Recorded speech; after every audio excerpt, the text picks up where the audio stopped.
Friends, if you were a fan of video games and the movies in the early 2000s, you lived in perpetual fear of one man. A man who struck terror into the hearts of nerds the world over for fear that he would snatch up the rights to your favorite video game, he would turn it into a piece of crap movie, and he would irrevocably damage that franchise forever.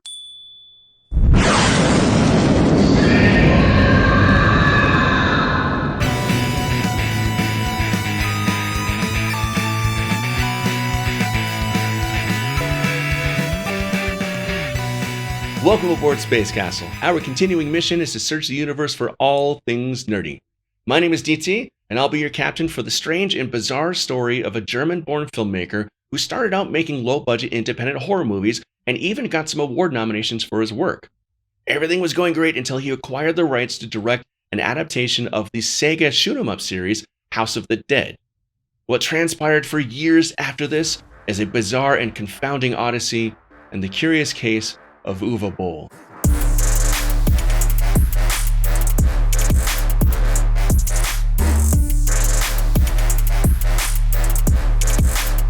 Born in 1957 in West Germany, Uwe Boll first came into prominence and set himself on the path of absolute infamy when he became the director and producer of 2003's House of the Dead, based on the popular shoot-'em-up series from Sega, who clearly had no idea what they were getting themselves into, what they were about to unleash on the world. The film was based on the series of games which really don't have much of a story anyway. If you spent any time at all in arcades in the 1990s or the early 2000s, you've no doubt played it or you've seen somebody playing it, and there's not a whole lot of story to be gleaned from arcade cabinets in the mall. House of the Dead as a film itself is largely unremarkable. It's cheesy and it's there for a laugh if you want it. Nobody honestly thought much about it when it first came out. But that stupid movie was a spark that lit a fire in the heart of Uwe Boll, and just 2 years later, he would go on to release two separate video game adaptations in the same year, 2005, Alone in the Dark and Blood Rain. And that, friends, is when everything went to hell.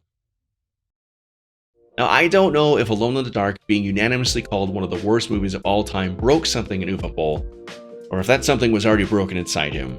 I don't know if Blood Rain earning him nominations for Worst Director and Worst Film at the Razzies in 2005 turned his heart black, or if it was already black to begin with. But the man launched a one-man war that lasted for years against film critics, against a distribution company that released those films for him, and against film and video game fans the world over. The man was an absolute menace, throwing around cuss words and derogatory terms for people and making bizarre public appearances, and freaking video game publishers kept on turning around and giving him more and more jobs to direct video game movies based on their franchises. Now, the greatest personal insult came to me in 2007 when Uwe Boll directed In the Name of the King based on the Dungeon Siege franchise of video games. I am somebody who has spent many hours playing Dungeon Siege online with friends or at LAN parties, and it means a lot to me. It's one of my favorite hack and slash RPGs ever. That series of games was forever tarnished by that piece of shit, and it did more damage to the career of Lily Sobieski than even The Wicker Man starring Nicolas Cage. Oh, no, not the beast! Not the beast! Ah! Open my eyes! It is absolutely without a doubt. Something's happening. Something's taking over. It wants to turn me into something else. I'm not sure what. What the hell? Uwe Boll? Yes, it is me, Uwe Boll, the world's greatest director of American filmmaking in the world. What have you done with Goldblum? And how did you know to hack the Space Castle at this exact moment? I spend every day of my life scanning the universe to see if anyone is talking about me. I heard the nasty things you said about In the Name of the King, the finest film Jason Statham has ever starred in. Well, I mean, that's a low bar, but... Quiet! I am now in control, and you will apologize for your comments, or you will face retribution in your face. Uwe, your accent sounds vaguely Austrian instead of German. I know! The idiot doing my voice in this episode is terrible at doing impressions. But it does not matter. This will be the last episode. So anyway, Gas-Powered Games, the developer for Dungeon Siege, they had a great thing going in the early 2000s. Dungeon Siege was their first big game, it was published by Microsoft, it was becoming a big hit, and it felt like everybody in the industry was quietly playing this game. They were poised as the next big thing. Unfortunately, they saw diminishing returns with the sequels, and they struggled to find footing with any new franchises they were trying to fire up. But everybody still really loved that game. It was well beloved, not least of all by me. The Dungeon Siege franchise was already running out of steam by the time Uwe Boll came along to drop a giant steamer on it, but the takeaway from the release of In the Name of the King was that no video game franchise was safe. At any point, the boogeyman who got the worst career achievement ever from the Razzies in 2009 could come along and snatch up the rights to your favorite video game and irrevocably damage the franchise forever. Gamers had had enough, film critics had had enough, and this man waged a one-man war against all of them for years that resulted in the likes of online petitions being started to keep him from ever making films again. Petitions that went public and were weirdly supported by fairly large corporations like Stride Gum, believe it or not. Stride Gum is a bunch of heads. And yet, Boll still kept getting the rights to keep making terrible video game adaptation films.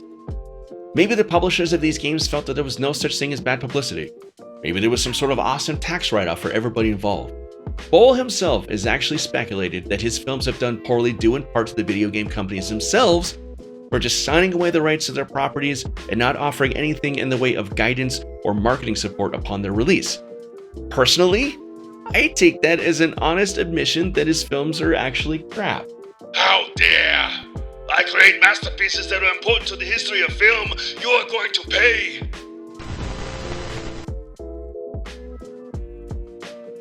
Uwe? Goldblum? Anybody there? What the f***? Uwe Boll? I thought you were gone. How are you outside? You thought I was in your tiny little TV, but I'm on your ship. By the way, get a plasma screen, you pussy. Tube TVs are better for retro gaming. The response time is way better. Wait, plasma TVs? Uwe, do you think it's still 2007? Shut up! I'm here to challenge you. I brought my boxing gloves. Come out here and box me. I challenge you. No, I'm not going to come outside and box with you in deep space. Are you crazy? How did you even get out there? I am everywhere. I beat up all my critics. I'm going to tear you apart, just like you and your film school friends tore apart Blood Rain in 2005 when you were all just 21 years old but still wearing diapers. We never wore... Okay, it was one time. It was one time in film school, okay? I mean, nerds know how to party, am I right? Let's do boxing. My fists are going to leave a review on your face. Believe it or not, this actually leads me to my next point in this video. In 2006, Uwe Boll actually challenged many of his worst critics to a boxing match at a public event. The man sent out myriad invitations to a bunch of online and print film critics, and even Quentin Tarantino for some reason. All of the boxing matches would be videoed and they would feature in the DVD features of his upcoming film at the time, Postal, another terrible video game film adaptation. And people actually showed up. Uwe Boll selected 5 of his worst critics and they showed up, and Golden Palace even sponsored the event. The first fight took place in September of 2006 in Spain, and the following 4 fights took place in Vancouver, Canada that same month. And Boll proceeded to beat the shit out of every single one of them. Now, my dude Uwe Boll, who's currently hanging outside my window right now, is not a tall guy. He clocks in at about 5'8", but he's got a hefty build, and he had about 30 years worth of boxing experience at this point. The film critics that he selected to take part in this fight were none of these things. These guys were pretty out of shape, and as something of an amateur film critic myself, I'm allowed to say this, and with the exception of one of the fighters who was actually something of an amateur boxer, none of these guys had any fighting experience whatsoever. This was not a fair fight.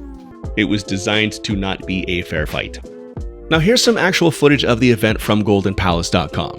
And like I said, Uwe Boll is probably about 5'8", which means the dude he's currently fighting in this video is probably about 5'0", probably weighs about half as much as Uwe Boll does.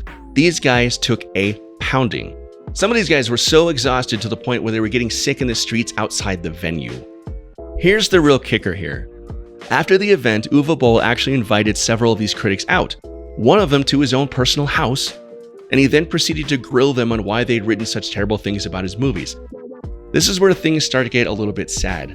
Boll really believes that his films are good and are important, and can't comprehend why anybody would say terrible things about them or pan them as critics. This man took all of this personally, and he set up an event where he can kick the shit out of everybody who said mean things about him, and then he took them out afterwards and he grilled them on why they had said those things about him in the first place.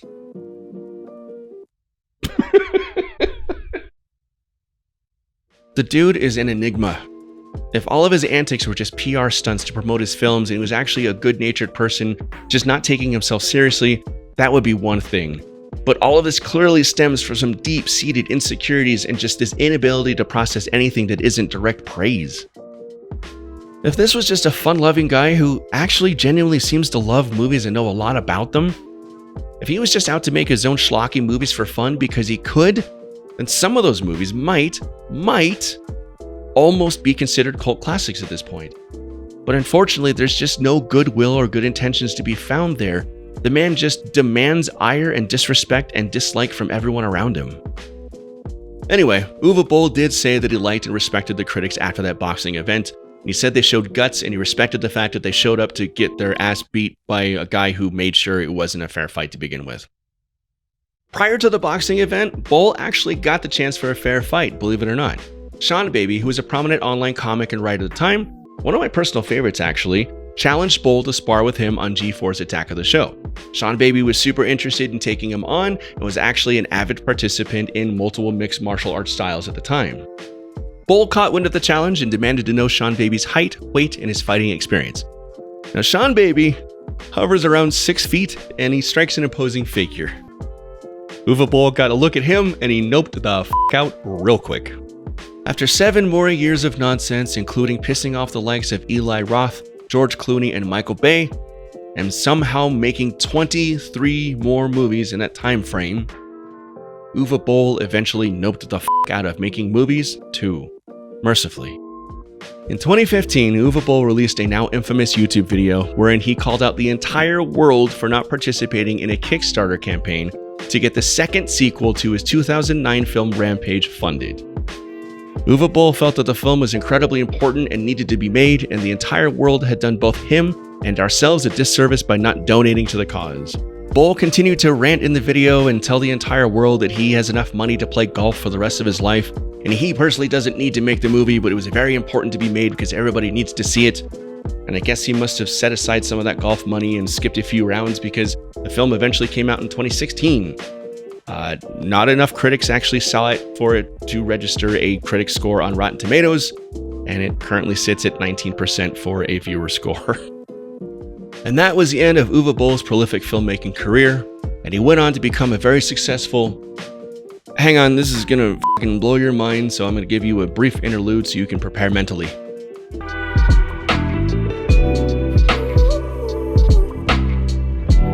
The man became a very, very successful restaurateur in Canada. His restaurant in Vancouver, Bauhaus, was actually listed as number 37 in the 100 best restaurants in Canada in 2016. The place had a Michelin star head chef. The man was said to open up multiple restaurants in multiple countries on multiple continents, and he had finally found his niche. He even made jokes that he had to become a restaurateur to get really good reviews. It seemed like he had finally found the success and the validation he craved for so long. You were happy, right, Uwe? You had Michelin star chefs working for you, and your restaurants were apparently really good. I will never be happy until you come out here and do a fight with me. Success was apparently too good for my friend out there, and he recently announced a return to filmmaking. His first film in 6 years just released in 2022. Because the world hasn't suffered enough in the last few years, am I right? Hey, fuck you. Alright, that's enough. Get off my space castle, you weirdo. I'll never get off your castle. Bull stays.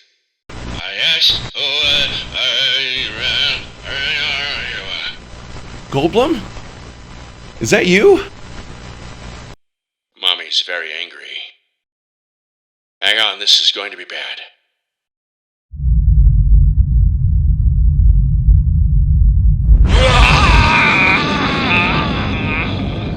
Goldblum, you did it!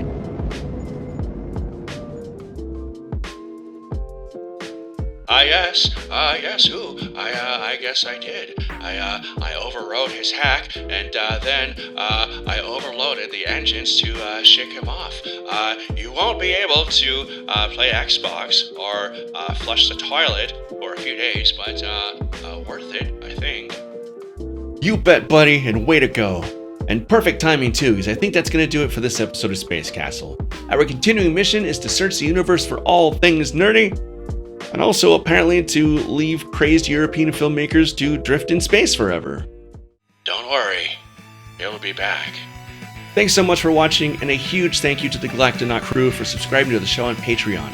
A big, hearty welcome to our two newest members, Danny Reeser and Zach Deuce, the latter of which you can find online on some excellent podcasts including Effin' Cultured and The Neatcast. If you'd like to become part of the crew yourself and receive all sorts of bonus content and perks, you can do so at patreon.com/spacecastlepod. You're also invited to jump over to spacecastlepod.com for more content, links to merch, and a whole lot more. Thank you so much again for watching. This is DT, signing off.